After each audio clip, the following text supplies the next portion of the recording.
Hello everybody, it is time to talk about the World Cup again because we are now just 41 days away, just 6 weeks until the biggest competition in the history of the world kicks off again, and I am absolutely I just can't wait, guys. I just can't wait. I'm going to be producing as many videos as I can for you guys. If you enjoy, please like, share, subscribe. And today we are talking about dark horses. We are talking about the underrated teams that could go under the radar and go and have a sneaky run. So not the big favourites that are going to have ambitions of potentially winning the tournament. But for me, dark horse means a team that can make a quarterfinal, semi-final even potentially, right? So we're going to be ranking. I'm going to make a list of my top 10 teams that I think are most likely to have a dark horse run, that I think have an opportunity to do something special at this tournament. If you have any disagreements, let me know in the comments, right? So I recently did a video ranking every team at the World Cup. So it's those top teams that are not going to be included at this video, their favorites. And then it's that tier below. It's that, you know, it's the 10 to 25 range. It's that sort of territory of teams that can be dark horses. And let's just jump straight into it. In 10th place, I have got a team that I like very much, the Desert Foxes themselves, Algeria of North Africa. I've got them in 10th because I think that they are a very talented team. I think that they've got an excellent manager in Petkovic, who's been here before, who knows how to do this.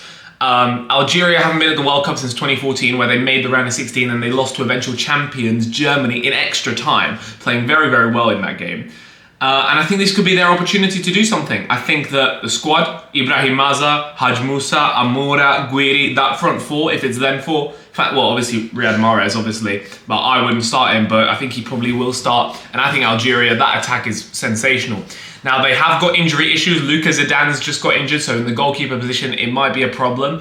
Let's see what the midfield's like. I think Boudaoui is going to be a starter. Who's going to be his partner? Is it going to be Benacer? The defence, the centre-backs, I'm a little bit worried about. Is it going to be Ben Sebaini and Mandy? Are they at the level to allow Algeria to have that run? Obviously, at the AFCON, things look good until that Nigeria game where everything came crumbling. But I think Petkovic has learned from that. And I just think that this is a team that is not going to be scared to go up against anybody. I think we'll see that in the first group game against Argentina, right? They're in a tough group, Algeria, don't get it twisted, against Argentina in the first game. But I think Algeria could do something in that game. Now, I had Argentina as the best team in the world, but do not be shocked if Algeria produce something. And then the other two games against Austria and Jordan will not be easy either. And if they come second in the group, their most likely opponent is Spain. Which is why I think Algeria maybe need to come third in the group. But, you know, you never know how it's going to go. If the draw goes up better for Algeria, they definitely have an opportunity of winning a couple knockout games. But let's see. In 9th place, I have got my first South American team of the video. I've gone with Paraguay. This is a team I rate very highly. I had them as the highest ranked team in Group D in my previous video. I think in qualifying they were very impressive since Gustavo Alfaro came in. I mean, let's not forget, the Copa America 2 years ago, Paraguay were a complete disaster, right? A complete disaster. And then Alfaro came in, and since then, they've been absolutely brilliant, right? They beat Brazil, they beat Argentina, they beat Uruguay, they drew with Colombia. I mean, yes, they're not going to have the home advantage of Asunción, which has helped them a lot, right? At home, they're basically impossible to beat. If the World Cup was in Paraguay, they'd probably be champions. Now they're going to have to travel, of course, but I mean, in friendlies recently, right, they beat Mexico, they drew with Japan. This is a very solid team, very good counter-attacking team. Going forward, Enciso, I think, is going to have a great tournament. Diego Gomez, centre-backs also, they're a very good defensive team overall. Alderete and Gustavo Gomez. Goalkeeper, I'm a little bit worried for them. I'm a little bit worried that they don't have a solidified goalkeeper that is very good.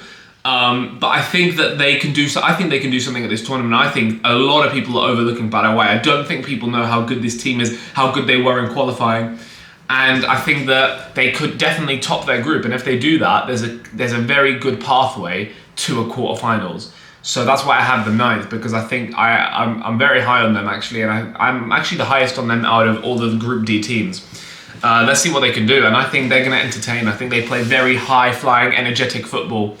And I think Enciso could be one of the breakthrough players of this tournament. In 8th, a team that was just previously mentioned, I've gone with the hosts, Mexico. Mexico, I've got them 8th for a couple of reasons. Because I think that it's not been a great period for Mexico since 2018, really, right? They've gone through a bad patch, getting knocked out in the groups at the World Cup, and then 2 years later at the Copa America under Jimmy Lozano, and that felt like rock bottom. But ever since Javier Aguirre's come in, the vibes have lifted.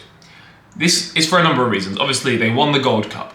They won the Nations League. The emergence of 17-year-old wonder kid, who I have said before, I think is going to be the James Rodriguez of this tournament, Mr. Gilberto Mora. I think he's going to be one of the best players in the world one day. But just everything around the vibes, obviously now that they're going to host this tournament, it's gotten a lot better. The fan base is a lot less toxic.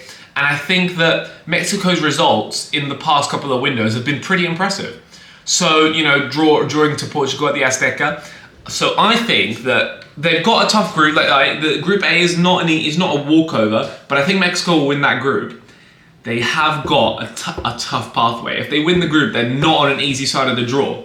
But I think that home advantage and that buzz and the Gilberto Mora factor, because I think he's going to go off at this tournament, and a very good defense that they have, a good centre-back partnership of Montes and Vasquez, I think that Mexico could be poised for something at this tournament. Now, I haven't got them, higher. It's only 8th place, so, it could still come crashing down if Mexico start badly at this tournament and the fans get on them.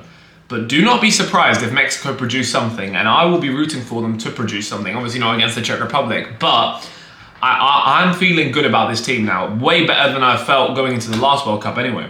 7th place. The first Asian team on this list, the best Asian team, and the only Asian team on this list. I've gone with the Samurai Blue of Japan. Now, you could definitely have these guys higher. I know a lot of people have them higher, and I like this national team. They play very interesting football. They've got so many technical players going forward, the likes of Mitoma, the likes of Takafusa Kubo, the likes of Doan, Junya Ito, right? Ayase Ueda up front, who's gone off for final this season. He's been amazing. And I think the group actually suits Japan quite a lot. I think Japan will beat the Netherlands. I've said that for a while. I think it's going to happen. But I also see them losing to Tunisia in the second game. I think that's the most Japanese thing that Japan could ever do. And then the path after that. If Japan comes second in the group, the most likely opponent is Brazil. And that is the reason why I can't have Japan any higher. And if Japan win the group, the most likely opponent, well, it's either Brazil or Morocco for both of them. And I think Japan would struggle against both. And the Hajime Moriyasu factor of him not being a good coach and known to bottle it in the big games and known to come up with stupid tactical decisions and lineups for God knows what reason, like at the last Asian Cup against Iran, cannot allow me to put Japan any higher in this list. But I still think that based on raw talent, I mean, you guys saw how high I had them. I think I had them 14th in my previous video. They're one of the most talented teams at this tournament. But I just think it's unfortunate that I can't have them higher. But I still think they're going to do well, and I think they'll beat the Netherlands. 6th place, Morocco. Last time they made the semi-final. Can they do that again or go one further? I'm not sure, because the man who engineered it all, Walid Regragui, has stepped down or been sacked. Or I don't know what decision it was. Now there's this new guy who I don't know too much about. We've seen 2 games under him. So I don't know too much about how Morocco is going to play this tournament. If there's any Moroccans, let me know how you guys are feeling. Obviously, Brazil in that opening game, it's a hard group. And just like I talked about with Japan, if Morocco come first or second, the likely opponents are Japan or the Netherlands. Now, I think if Morocco come up against the Netherlands, I think Morocco could win that game. I think they're a perfect match to come up against the Dutch. And against Japan, I think that could be more even, but I still think I'd fancy them. Now, after that, I don't know, right? I don't know. It depends if they win the group, come second.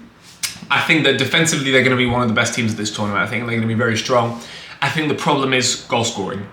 The front three is going to be Brahim Diaz, Abde, and through the middle, probably El Kabi. I don't know how many goals that's going to get against the best teams. And I think it might have to be another penalty shootout sort of thing. Yassine Bounou being an absolute hero. And that's definitely possible. But that's the reason I can't have Morocco higher. Because I just think that Regragui's gone, and I think the attack is not as good as it was.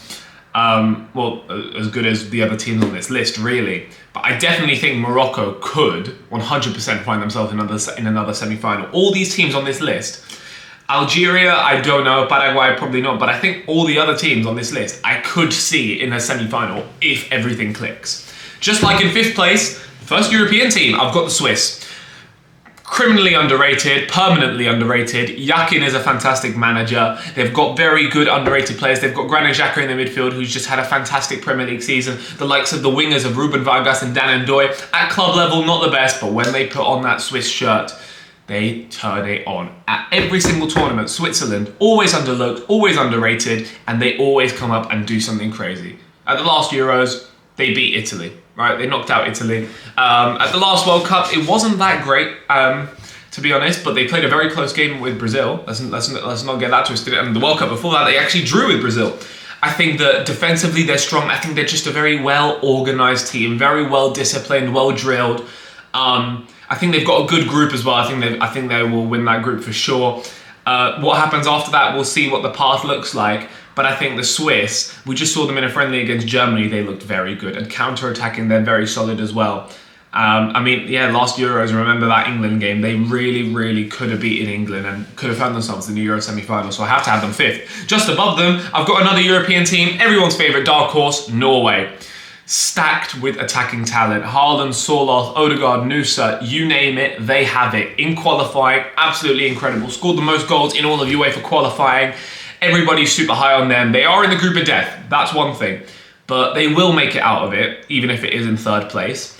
And on their day, they could go up against anybody and win. I think that the attacking firepower is just there. Defensively, I'm not sure yet. They haven't really been tested. So people are getting very high on them without really testing them against a top team. But I think if everything clicks on a day for Norway, they could beat anybody. Now, let's see what they can do. Let's see what that does, because tournament experience is not there, right? They haven't been at a major tournament since God knows when, not in my lifetime, certainly, right? And they haven't been at a World Cup since 1998. So let's see what they can do. Let's see if the pressure gets to them, because there certainly will be pressure on the Norwegians because of the high-end talent that they have. But I have to have them fourth, because I think that if everything goes well, these guys can 100% find themselves in a World Cup semi-final. Just above them, a team that I love with all my heart and I absolutely hope succeeds at this tournament, it is Ecuador. Ecuador.